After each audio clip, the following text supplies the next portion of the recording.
You're listening to Heritage Radio Network.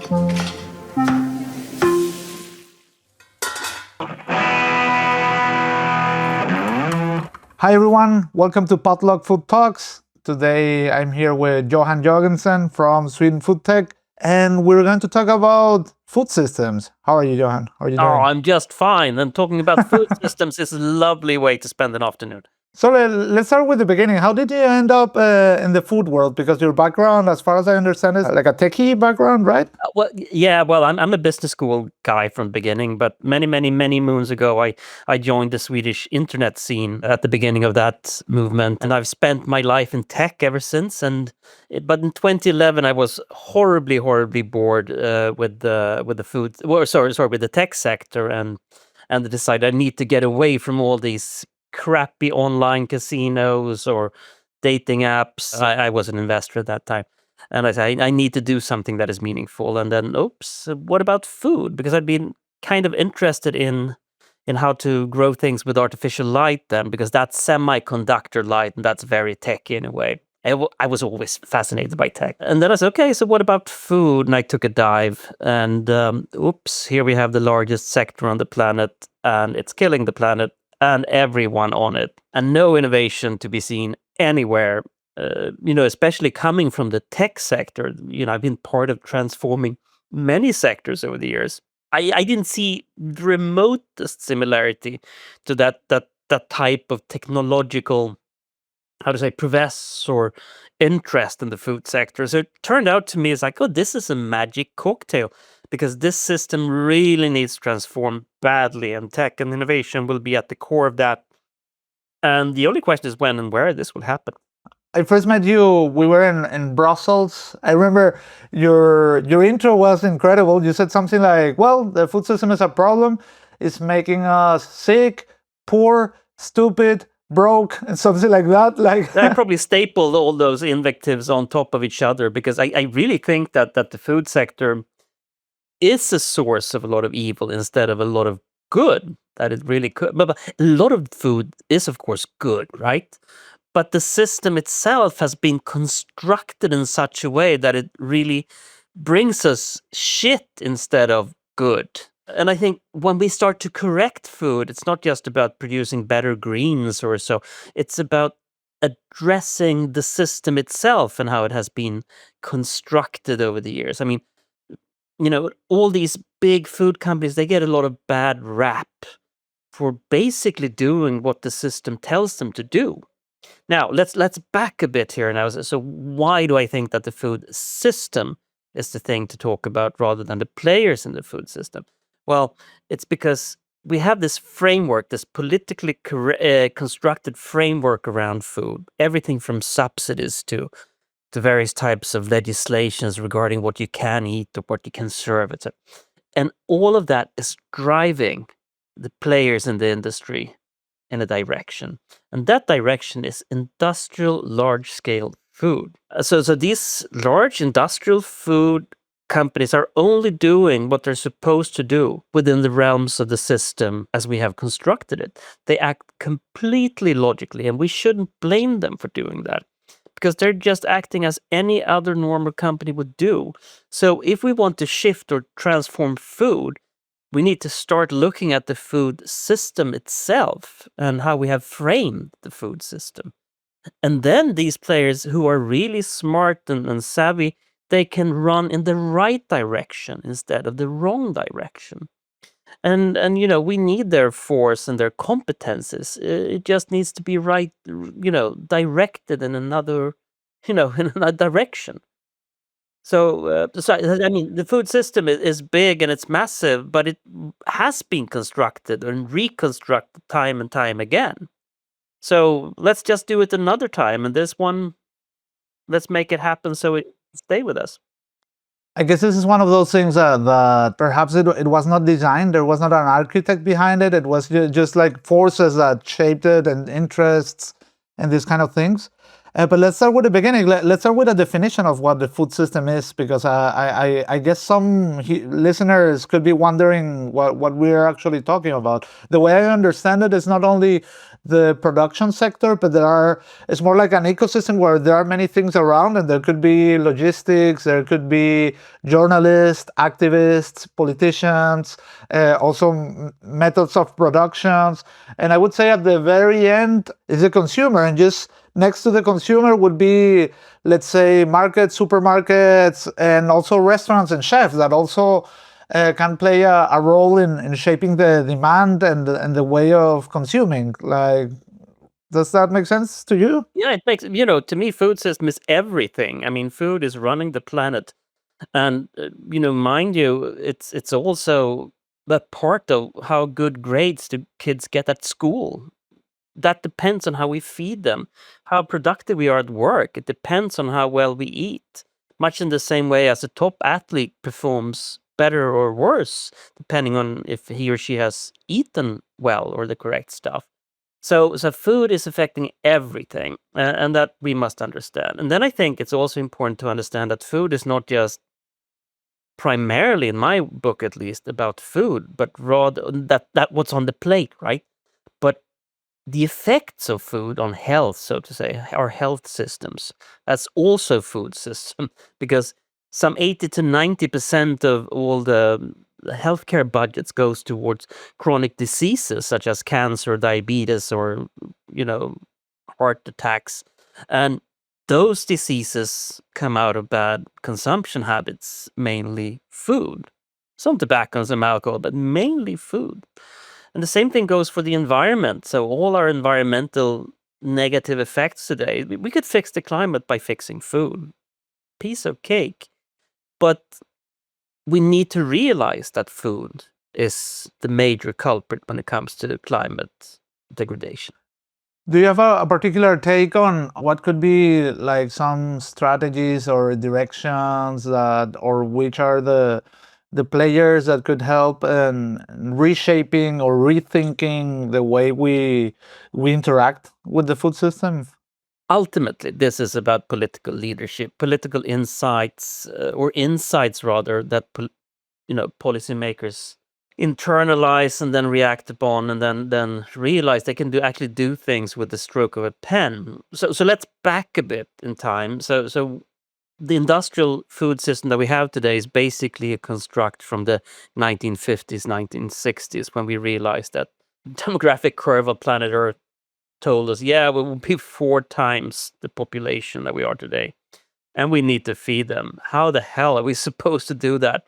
And we threw exactly everything we had at the problem. Industrial scale machinery, new financing solutions. We banged farms together in order to increase the industrial efficiencies. And lo and behold, we actually fixed it. So we have enough food today to feed close to 10 billion people, right? I understand also that this period you were talking about, like the Marshall Plan, had like an important role of it in it, which was the plan of the American Army to rebuild the food system in Europe after World War II.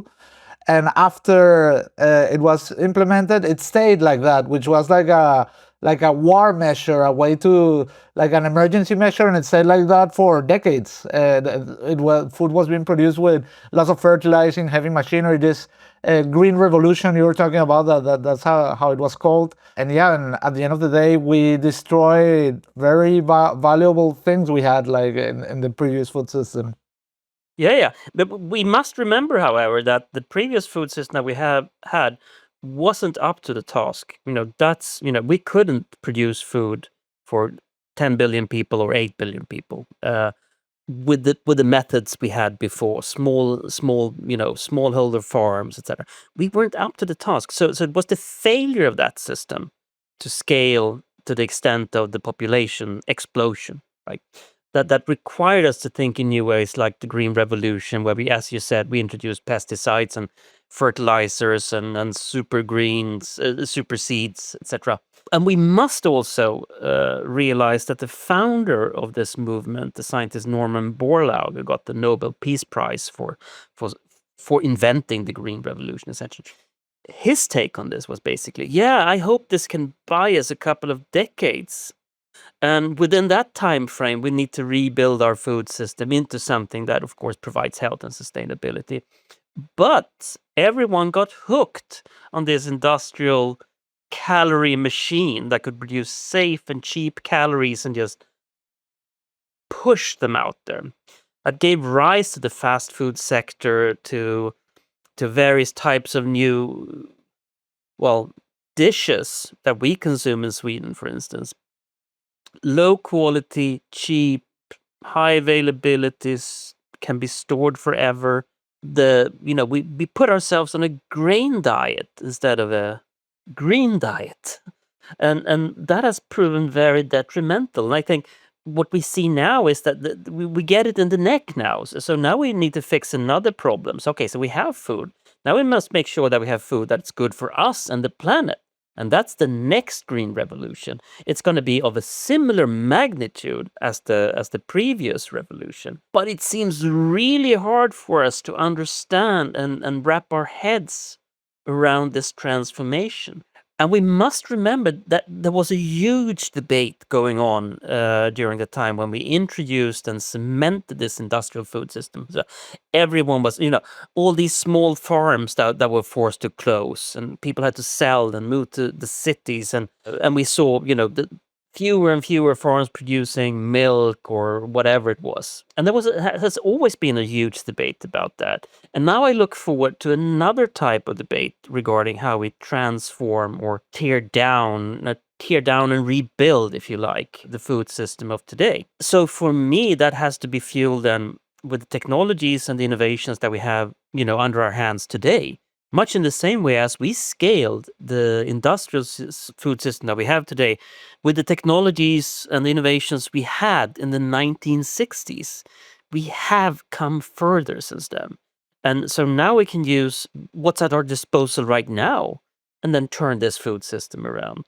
And I think it should just be a positive thing for everyone, including the current food system players. I think, however, that we're mentally very, very reluctant to change things that are so fundamental and close to us, such as food.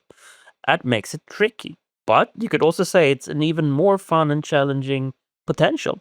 Our main audience on this show are chefs and cooks. So what could you say about, do you think chefs and cooks have a role that, or they have like a frame of action within transforming the food system? Or do you know any cases where this has been the case, actually? I think this is, you're nailing it here, Eric, because chefs and food professionals, those are the people who will shift the planet. It's not consumers. It's not consumers going to the retailer and buying new ingredients and cooking them up at home, because regular people don't know how to do that. If I take a look at my own home country in Sweden, but like you guys, you sit in Spain and in the Basque country, and everyone is a super chef there. But in my home country, people don't like to cook, and they cook very badly. So how do they construct meals? Well, they take dried pasta, boil that up, serve that together with ready-made meatballs and a sprinkle of ketchup, a generous sprinkle on ketchup up top. That's one of Sweden's favorite dishes, right? And the other favorite dishes look exactly like that. It's like taco, fry up minced meat, pour a bag of ready-made spices on top of that, serve it with canned maize, hack some cucumber and onions, and there you go. Again, open up a jar of ready-made sauce and top the tortilla with that one. So I mean, it's hilarious how bad people are in the kitchen. And the only way forward, I guess, is to involve all these chefs and professionals in the kitchen who can cook healthy and sustainable meals for us. So I think we need to reorganize the food system. That's one of the key parts of the next green revolution, is reorganizing how we cook and eat food in the world. And the pros need to step in. And the pros need to step in, and they need to use all tools at their availability, such as machines or novel ingredients and things only they can make sense of. And then we perhaps can scale the next gen food system. You guys who listen to this, you are the most important people in the world. And I think you should take your rightful position as those most important people in the world. And you deserve recognition for what the amazing magic you do every day in your kitchens, and realize that you are the only ones who can fix this.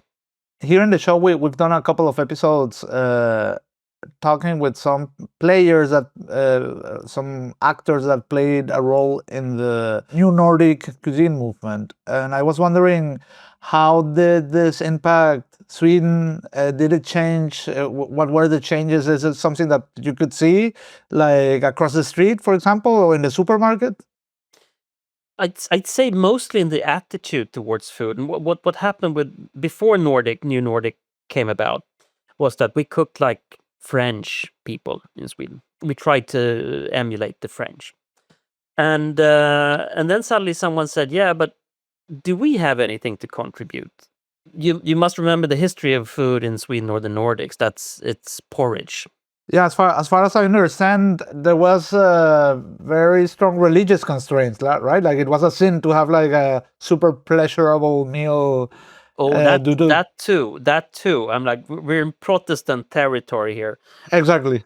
but we're also in the far northern latitude, so not much grows here. So it has been a very strong, milk and meat tradition, and that's why Swedes still can stand to drink milk, because we have the necessary enzymes. But it really isn't a food culture in the sense that you guys think about it as a food culture. So I'd say that what happened with New Nordic was that we liberated ourselves from the constraints, the French constraints, with the help of innovation. Suddenly we said, yeah, no, we can innovate. We can work with what we have. It's not totally crap, everything. We can find and define a new type of cuisine that's more, close to nature, innovative, no limitations really, seasonal. I mean, it's a lot of the stuff that we're talking about today as a necessity for transforming the food system, as opposed to going back to, sort of say, old school French cooking with sauces and whatever have you, recipes. Yeah, all the French foundations. Yeah. Yeah, the French foundations, the techniques, the recipes, the ingredients. So that was very liberating, and it was innovative in a way to be able to free yourselves of the shackles of the old system and to be able to move ahead. You could basically say a fusion cooking is New Nordic cooking is kind of a fusion cooking, because you could suddenly take whatever you had out there in terms of techniques or ingredients and make do with them and start making interesting new things happen. And that has liberated, I think, the mindset of a generation or several generations of chefs coming after these pioneers, freeing themselves and saying, yeah, food can be really interesting experience, not just a well-tasting dish. It could be something else. And I think the typical example of this is really, I think, or one of the best examples is the Danish restaurant, The Alchemist, that I think everyone on your show probably has heard of. Oh yeah, of course. And where they serve this dessert that is made partly out of blood. And it comes in the form of there's a QR code on the plate. I don't know how exactly how they do it. If they some flour through a specific QR code mold, I don't know. And then what happens? People take up their phones to take a picture of the dish. That's what they always do, right? Camera eats first.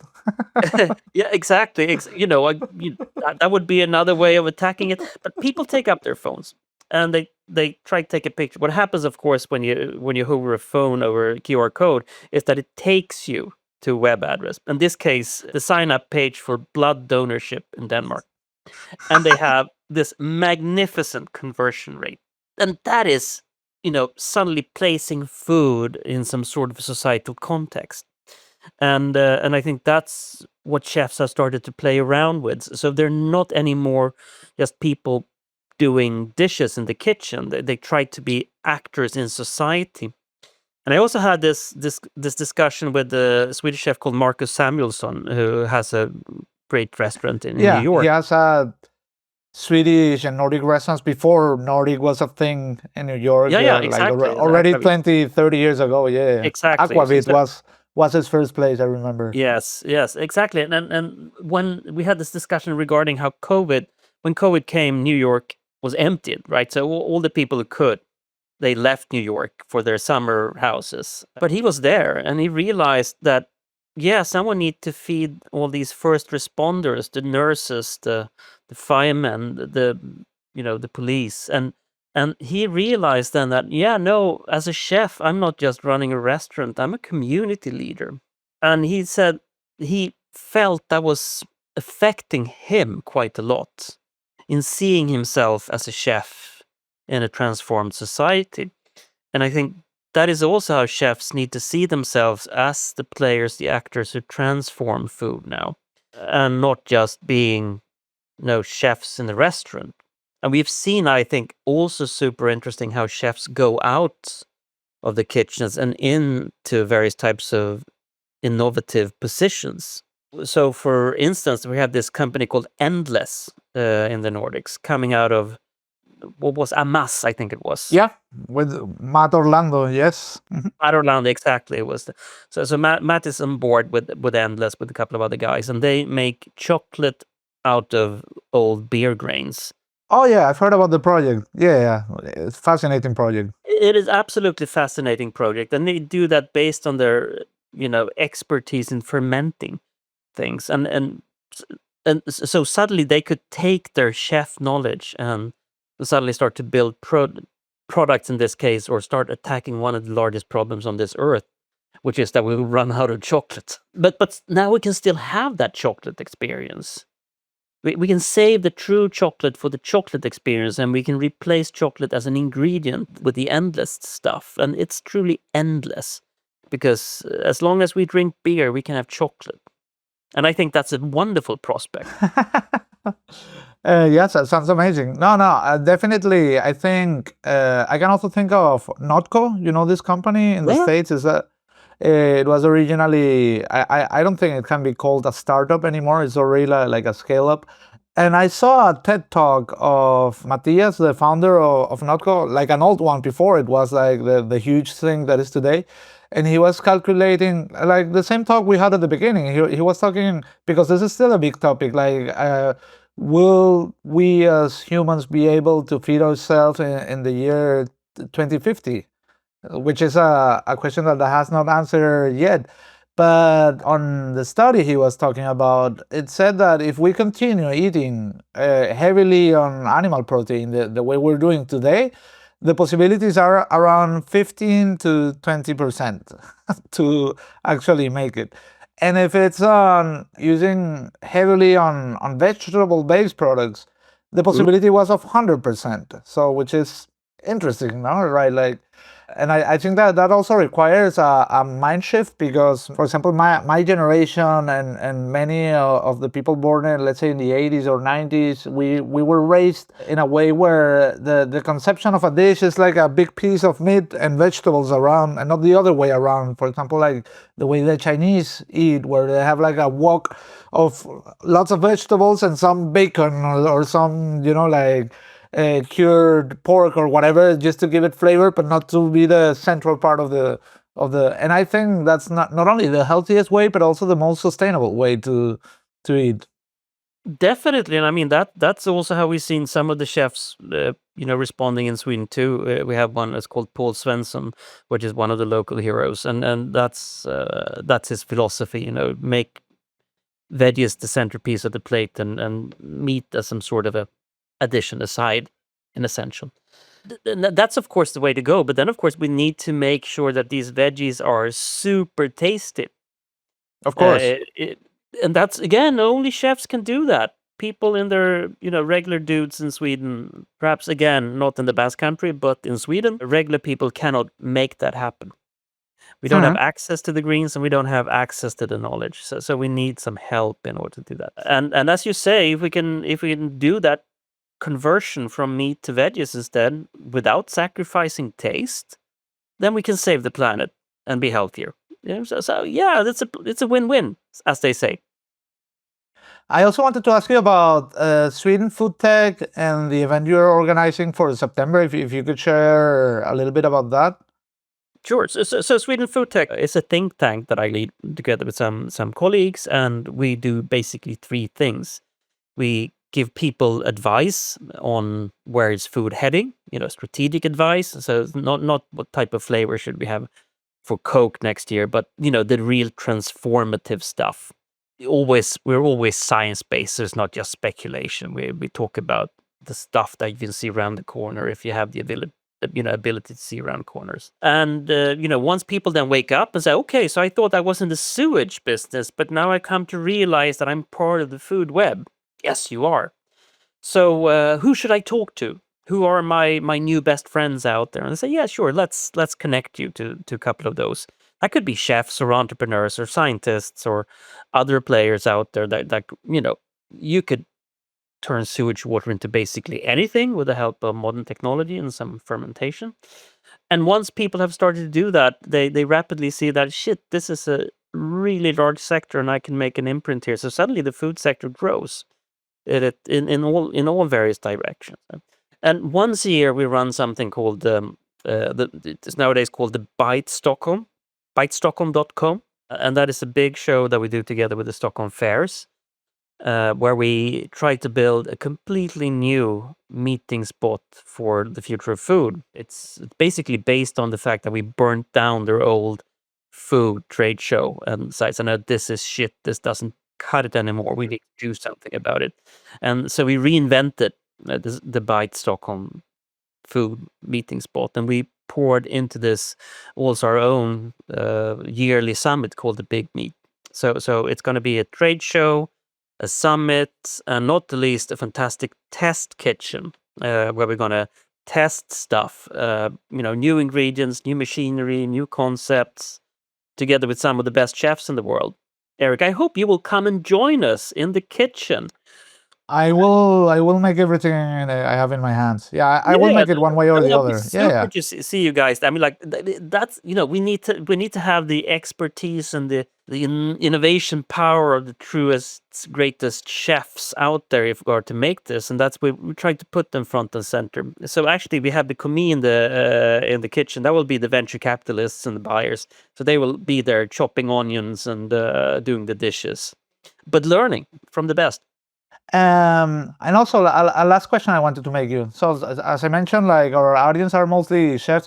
Which could you say that are now chefs that are doing really interesting stuff in Sweden that are worth checking their work for someone who wants to have like a first approach to the Swedish food scene or restaurant scene? Oh my God! You should have prepared me for this one. There are several great so to say fine dining chefs. I'd probably take a close look at Jessie Sommarström, which is young and she's already hit the world, and she cooked the Nobel dinner. The Nobel Prize winners always are invited to a huge, big, fancy dinner. And she cooked that this year, and she, for instance, used hydrothermically processed grains in order to cook a porridge, where the processing of the grains make all the nutrients in the porridge available. She removes the anti-nutrients from the porridge, and that was a big coup. She's also helped IKEA to this furniture store that's blue and yellow, coming from Sweden, that you might have heard of. I've heard about it. Yeah, I think so. And they're big in meatballs. And she's now constructed a 50-50 or a hybrid meatball for IKEA. That's going to hit the restaurants now as well. Okay, super interesting. Yeah, so she's super cool. That is definitely one of them. I think one of the most fun restaurants in Stockholm is a restaurant called Punk Royale, which is a fine dining but super punky experience. Loud, noisy, a lot of smoke, high energy, loads of alcohol flowing, party.